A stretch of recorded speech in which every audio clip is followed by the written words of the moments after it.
The door swung open with a creak, and I froze, paintbrush midstroke, as Riley stood there wide-eyed, clutching a half-empty coffee mug. My room, a chaotic haven of canvases and scattered poetry books, felt suddenly exposed under their gaze. I didn't mean to barge in, they stammered, but their eyes lingered on the unfinished portrait of them I'd been secretly painting for weeks. I'm Sasha, 26, a graphic designer with a penchant for capturing the world's raw edges on canvas. My life in Chicago's eclectic Wicker Park was a patchwork of late-night diner runs and quiet evenings sketching in my cramped apartment. Riley, 24, my neighbor across the hall, was a whirlwind of charisma and mystery. A non-binary barista with a knack for poetry and a smile that could unravel anyone. We'd been friends for months, sharing late-night talks over cheap wine, but I'd never dared to confess the way my heart raced when they laughed. That night, Riley's unannounced entrance shattered the fragile boundary I'd built. The portrait, still wet with shades of ochre and indigo, betrayed my feelings in vivid strokes. Their expression shifted, shock, then something softer, like recognition. "Is that me?" they asked, stepping closer, their voice barely above a whisper. I wanted to disappear, to erase the evidence of my unspoken crush, but the air between us crackled with something new. Riley didn't leave. Instead, they set the mug down and sat on the edge of my bed, their dark eyes scanning the room. My messy desk, the fairy lights draped over the window, the half-written poem about them tucked under a sketchbook. "You see me," they said, almost to themselves. "Not just the barista, not just the neighbor. Me." My throat tightened. I'd spent months hiding how much I saw them. The way their hands moved when they recited poetry, the quiet strength in their voice when they spoke about their past. Now, there was no hiding. We talked until 3 a.m., the city humming outside. Riley shared stories I hadn't heard before. Growing up in a small Texas town, feeling like they didn't fit, leaving home at 18 to find a place where they could be themselves. I told them about my own journey, coming out as a lesbian to my conservative family, the sting of their silence, and how painting became my refuge. The vulnerability felt like stepping off a cliff, but Riley's presence was a soft landing. By the time they left, the air felt different, charged, fragile, full of possibility. I didn't sleep that night, replaying their words, their lingering touch on my arm. The next morning, a note slipped under my door in Riley's slanted handwriting. "Meet me on the rooftop tonight. Bring your sketchbook." My heart raced. What was this? A step toward something more, or just Riley being Riley, spontaneous, unguarded, impossible to pin down? The rooftop was our unofficial sanctuary, a shared space where we'd watched meteor showers and debated philosophy under the stars. That evening, Chicago sprawled below us, a mosaic of lights and shadows. Riley was already there, leaning against the railing, their sweater sleeves rolled up despite the autumn chill. They turned as I approached, their smile hesitant but warm. "I couldn't stop thinking about last night," they said, their voice low. "About you, about us." I set my sketchbook down, my hands trembling. "Riley, the words caught in my throat. I wanted to say I'd been falling for them for months, that their laughter was my favorite sound, that I was terrified of ruining our friendship. Before I could finish, they stepped closer, their hand brushing mine. "Sasha, I see you too," they whispered. The city faded away, and for a moment, it was just us, two souls on the edge of something terrifying and beautiful. But life, as it does, had other plans. The next week, Riley's ex, Marcus, showed up. I'd heard about him in passing, a charming, volatile musician who'd broken Riley's heart a year ago. He was back in Chicago, claiming he'd changed, and Riley, ever the optimist, agreed to meet him. I watched them leave for coffee, a knot tightening in my chest. Was this the end of whatever we'd started? The portrait in my room felt like a confession I might regret. Days passed and Riley grew distant. Our late-night talks dwindled, replaced by vague texts and fleeting smiles in the hallway. I threw myself into my art, painting feverishly, but every stroke carried the weight of my unspoken fears. What if Marcus was the one they wanted? What if I'd misread everything? The rooftop, once our haven, felt empty without them.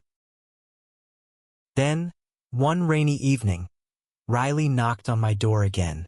Their hair was damp, their eyes red-rimmed. "I need to talk," they said, their voice breaking. Marcus hadn't changed. He'd made promises, stirred up old feelings, only to leave Riley questioning everything. They sank onto my couch, and I sat beside them, my heart aching. "I thought I could fix him," they admitted. "But all I did was lose sight of what matters." I wanted to tell them they deserved better, that they deserved someone who saw them for all they were. But words felt too small. Instead, I reached for their hand, and they didn't pull away. We sat in silence, the rain tapping against the window, and I knew this was a turning point. Not just for us, but for Riley's heart. The rain didn't stop for days, mirroring the storm inside me. Riley's confession about Marcus left me reeling, caught between hope and fear. Their hand in mine felt like a lifeline, but I couldn't shake the thought. What if they weren't ready for this? For us, Chicago's gray skies pressed down on us, and I wondered if the spark from that rooftop night was just a fleeting dream. Riley started coming over again, but it wasn't the same. They were quieter, their usual vibrancy dulled by the weight of Marcus's return. I'd catch them staring out my window, lost in thought, and I'd wonder what they were searching for. One evening, as we shared takeout from the Thai place down the street, I couldn't hold back. "Riley, are you okay?" I asked, setting down my chopsticks. They looked at me, their eyes heavy with something unspoken. "I don't know, Sasha," they said. "I thought I was past him. But seeing him again, it's like I'm back in that place where I didn't know who I was." I wanted to scream that they didn't need Marcus to know themselves, that they were enough, more than enough. But I swallowed the words, afraid of pushing too hard. Instead, I suggested we go to an open mic night at the Blue Note, a local bar where Riley used to perform poetry. Maybe, I thought, they'd find their fire again. The Blue Note was packed, the air thick with cigarette smoke and the hum of conversation. Riley hesitated at the door, their hands stuffed in their pockets. "I haven't read in months," they admitted. I nudged them gently. "You don't have to perform. Just listen." But when the host called for volunteers, Riley's name slipped out of my mouth before I could stop myself. Their eyes widened, but they didn't protest. They took the stage, a single spotlight illuminating their nervous smile. Their poem was raw, a cascade of words about love, loss, and finding home in unexpected places. The crowd was silent, captivated, and I felt my chest tighten with pride and something deeper. When they finished, the room erupted in applause, and Riley's eyes found mine, bright with a spark I hadn't seen in weeks. Back at our table, they grabbed my hand. "Thank you," they whispered. "I needed that." That night shifted something. Riley started texting me again. Silly memes, snippets of poetry, invitations to grab coffee. We fell back into our rhythm, but there was a new undercurrent, a quiet intensity in the way they looked at me. One afternoon, they showed up at my door with a canvas and a grin. "Let's paint together," they said. We spent hours side by side, splashing colors across the canvas. laughing when paint ended up on our faces. Their shoulder brushed mine, and I felt the world tilt. But Marcus wasn't gone. He texted Riley constantly, leaving voicemails that swung between apologies and accusations. One night, I found Riley on the rooftop, their phone clutched tightly, tears streaming down their face. "He says he loves me," they said, their voice breaking. "But it's not love, it's control." I sat beside them, the city lights blurring through my own unshed tears. "You deserve love that lifts you up," I said, my voice steady despite the ache in my chest. "Not love that tears you down." Riley looked at me, their eyes searching mine. "What if I don't know how to let go?" they asked. I took a deep breath, my heart pounding. "You don't have to do it alone," I said. For the first time, I let myself hope that maybe, just maybe, they were starting to see me as more than a friend. The next week, Riley invited me to a queer art showcase in Logan Square. The gallery was alive with color and energy, paintings and sculptures telling stories of identity and resilience. Riley's hand found mine as we wandered through the exhibits, their fingers intertwining with mine like it was the most natural thing in the world. "This is what I want," they said, gesturing to a vibrant mural of two figures embracing. "Something real. Something that feels like this." My heart soared, but doubt lingered. Was this real, or was I just a safe harbor while they healed? That night, as we walked home through the chilly streets, Riley stopped under a street lamp. "Sasha," they said, their voice soft but certain. "I'm done with Marcus. For good." They stepped closer, their breath visible in the cold air. "I want to figure out what this is. With you." My pulse raced, and before I could overthink it, I leaned in, our lips meeting in a kiss that felt like a promise. The world fell away, leaving only the warmth of their touch and the certainty that this was just the beginning. The kiss lingered in my mind for days, a quiet revolution in my heart. Riley and I were stepping into uncharted territory, and every moment felt like a tightrope walk, thrilling, terrifying, and impossibly alive.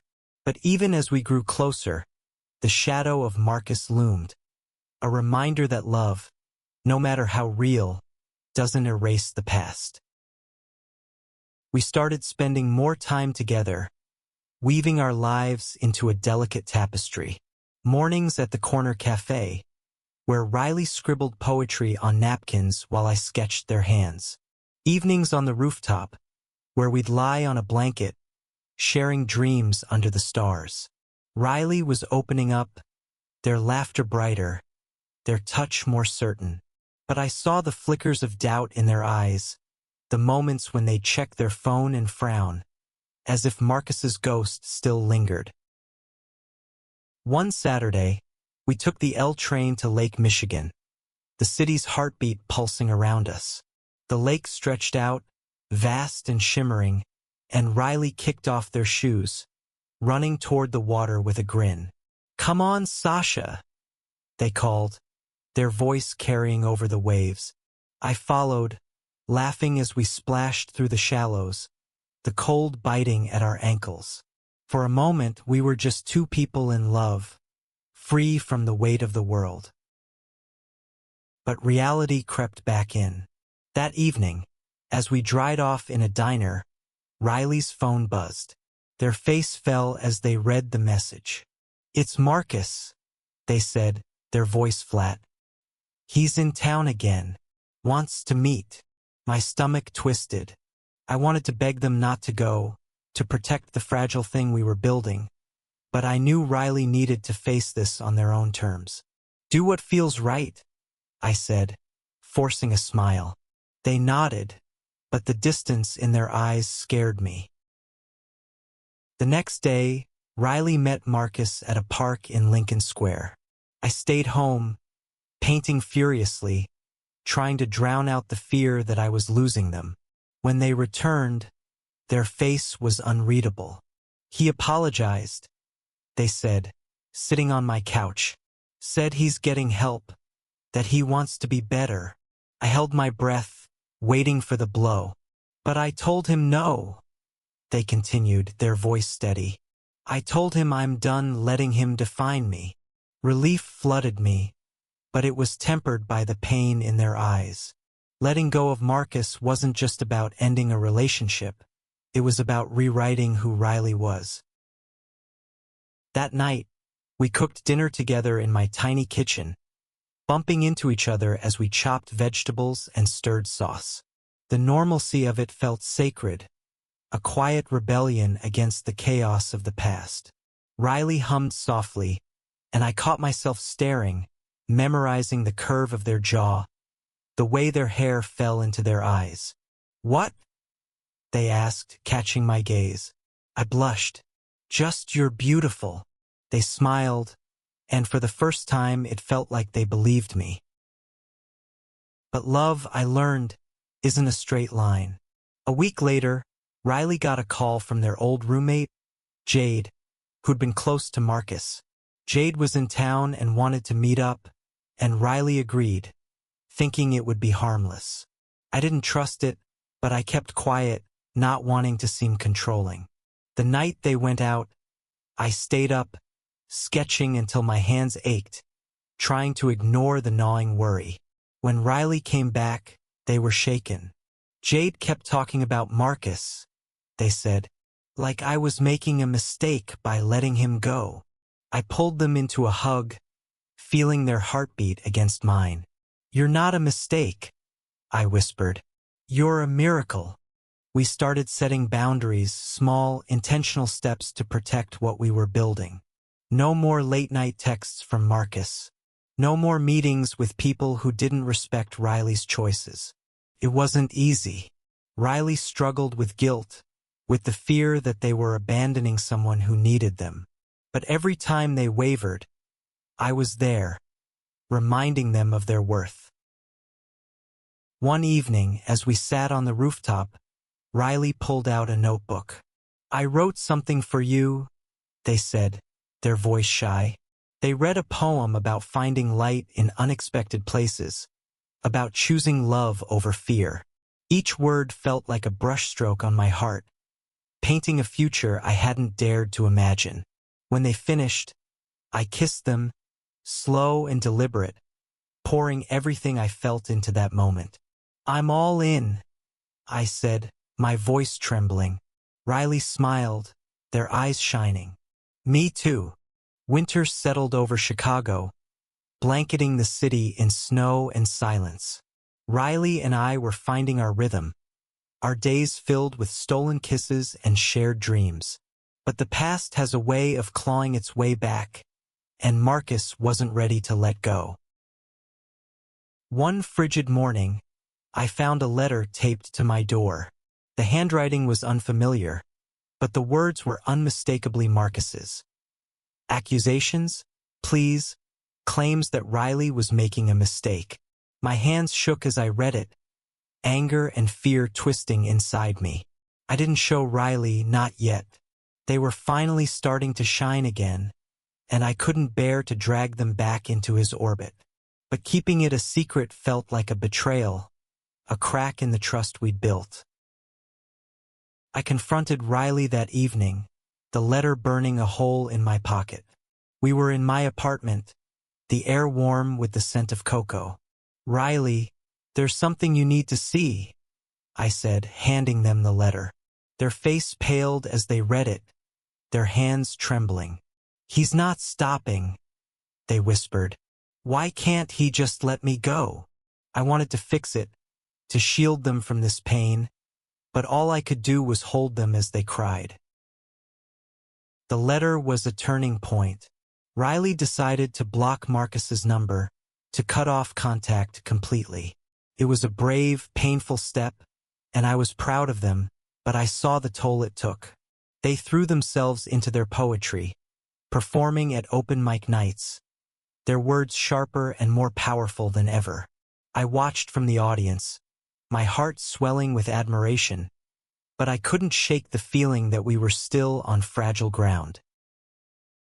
One night, after a particularly raw performance, Riley pulled me aside. "I need to tell you something," they said, their voice serious. We sat in a quiet corner of the bar, the hum of conversation fading into the background. "I'm scared," they admitted. "Not of Marcus, but of this. I've never felt this way before, and it's overwhelming." My heart raced, but I kept my voice steady. "I'm scared too," I said, "but I'd rather be scared with you than safe with anyone else." That honesty opened a new door. We started talking about the future, not just next week, but next year, next decade. Riley wanted to publish a poetry collection. I dreamed of opening a small art studio. We imagined a life together, one where we could be unapologetically ourselves. It felt like a rebellion, a quiet defiance against a world that often tried to dim our light. But Marcus wasn't done. One snowy evening, as we walked home from the gallery, we saw him waiting outside our building. My heart sank. He looked different, disheveled, desperate, but his eyes were fixed on Riley. "We need to talk," he said, his voice low. Riley froze, their hand tightening around mine. "There's nothing to say," they replied, their voice steady despite the fear in their eyes. Marcus stepped closer, and I instinctively moved in front of Riley. "She said no," I said, my voice firm. He glared at me, then turned and walked away, disappearing into the snow. That encounter shook us both. Riley didn't sleep that night, and I stayed up with them, talking through the fear and the what-ifs. We decided to move forward together, stronger. Riley started therapy, a step toward healing the wounds Marcus had left. I joined a local art collective, pouring my energy into creating pieces that told our story vibrant, messy, real. By spring, our lives were intertwining in ways I hadn't imagined. We took a weekend trip to Lake Geneva, a small town outside Chicago, where we rented a cabin and spent days hiking and nights by the fire. Riley wrote poetry on the porch, and I sketched them against the backdrop of the lake. It was there, under a canopy of stars, that Riley said, "I love you, Sasha." The words hit me like a wave, and I pulled them close, whispering, "I love you too." It was a promise, a vow to weather whatever came next. Spring brought new beginnings, but the scars of winter lingered. Riley and I were stronger, our love a quiet anchor in the chaos of the world. Yet, I knew healing wasn't linear, and Riley's journey was far from over. We were building something real, but the past had taught us that love requires courage, every single day. One morning, Riley surprised me with tickets to a queer film festival in Andersonville. The theater was small, the seats creaky, but the stories on screen felt like mirrors to our own. We held hands through a documentary about chosen families, and I felt Riley's grip tighten during a scene about breaking free from toxic ties. Afterward, we walked through the neighborhood, the air warm with the promise of summer. "I want this," Riley said, stopping to face me. "A life where we choose each other, no matter what." I nodded, my throat tight. "We already are." But life, as always, tested us. Marcus sent one final letter, not to Riley, but to me. It was slipped under my door, a single page filled with venom, accusing me of stealing Riley's future. I burned it in the sink, watching the flames curl around his words, but the unease lingered. I didn't tell Riley, not wanting to reopen old wounds, but the secret weighed on me. I knew we couldn't move forward with shadows between us. That night, I showed Riley the ashes, explaining what I'd done. They were quiet for a long time, their eyes tracing the patterns on my floor. "Thank you," they said finally, for protecting me. But we need to be honest, always. I nodded, tears stinging my eyes. No more secrets, I promised. It was a small moment, but it felt like a cornerstone, a commitment to face the world together. We started building rituals, small, intentional acts to ground us. Sunday mornings at the farmer's market, where we'd pick out flowers for our apartments. Late-night dance parties in my living room, laughing until we collapsed. Riley's poetry grew bolder, their performances drawing crowds, and I started showing my art at local galleries. Each piece a love letter to them. Our lives were messy, imperfect, but they were ours. One evening, as summer crept in, we returned to the rooftop. The city sparkled below, alive with possibility. Riley pulled out their notebook, reading a new poem about love as an act of defiance, a choice to keep showing up. When they finished, I took their hand. "Let's make a pact," I said, "to keep choosing us no matter what." Riley smiled, their eyes reflecting the stars. "Deal." Months later, Riley published their first poetry collection, dedicating it to me with the words, "To Sasha, my light in the dark." My first solo art show featured a portrait of them, vibrant and unapologetic, titled Home. At the opening, Riley stood beside me, their hand in mine, as friends and strangers admired our work. The journey hadn't been easy. There were still moments of doubt, of fear, but we'd learned that love isn't about perfection. It's about showing up, scars and all, and choosing each other every day. As we stood on the rooftop that night, the city humming below, I realized that Riley's unannounced entrance into my room had been more than a moment. It was the start of a life I hadn't dared to dream of. We weren't just neighbors anymore. We were partners, creators, dreamers. And in a world that often tried to pull us apart, we'd built something unbreakable. Together, we were rewriting our story, one brushstroke, one poem, one kiss at a time.